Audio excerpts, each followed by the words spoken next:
Welcome to another video. My name's Chris. I'm a real estate expert and wholesale mortgage broker. Now, in one of my last videos, I told you I was going to do a housing market update to show you how much the market has changed. Well, today's that day.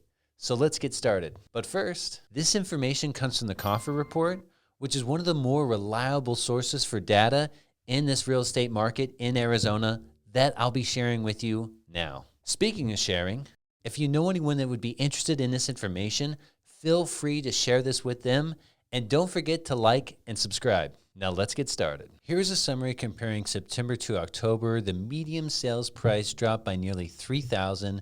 Appreciation dropped by nearly 5%. And as you can see, some of the other items here have dropped slightly, with the exception of days on market. Days on market has dropped by 5 days. So what does that tell us? It's a strong indication that the market is starting to slow down.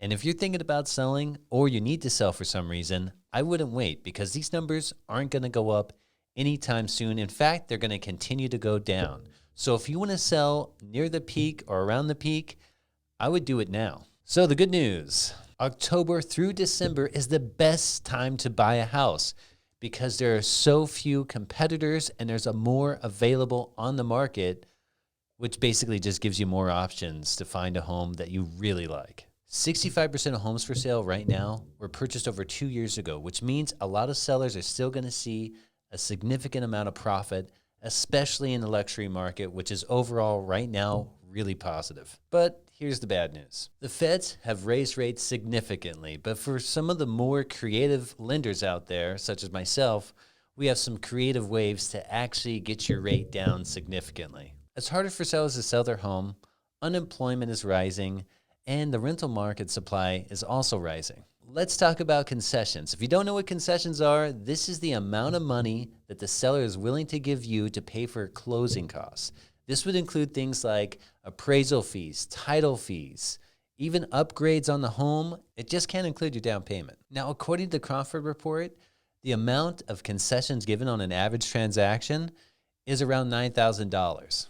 But I gotta be honest, that number's gotta be way off, because a lot of people that put the information in NMLS system, which are basically agents, don't put the information in correctly, and there's no one really checking for this. I've seen it on my own deals where they said we didn't get any concessions when we got 20 grand in concessions. So I would say the average is more like, somewhere between 15 to 20,000. It really just depends on the price. So I would say more around the 3 to 5% range. So if you're a seller, be prepared to not only pay some concessions, but also to do some repairs on the house. As promised, I'm going to show you charts proving the information that I've already told you here. And remember, if you have any other questions, please leave them in the comments below, or you can click on one of the many websites I have linked down below in the description. But make sure you stick around for the entire video, because a lot of your questions will probably be answered by the end of this video. Now, this first chart shows the median price reduction over this year in 2022. Keep in mind, this does not include concessions. Cancel listing has gone up from last year. In 2021, we had about 120 cancel contracts, and now we are up to 540. This shows that the seller either had some bad agents or it didn't get what they were expecting out of the transaction. That's why it's important to let your clients know what to expect in this changing market.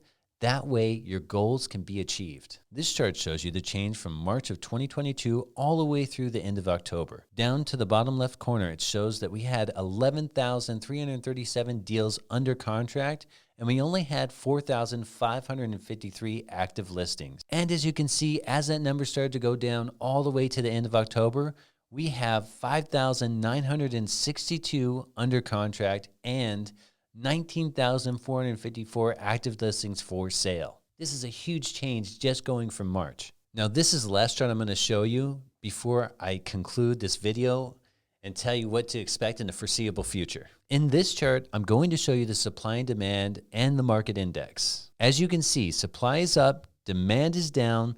The market index shows that we're in a balanced market creeping towards a buyer's market. Once we're in a red, we'll be in a buyer's market officially. Now, to conclude this video, I'm going to tell you what you can expect in the foreseeable future. You will see more days on market, so anywhere between 45 and 60 days. You can also expect more concessions for the buyers.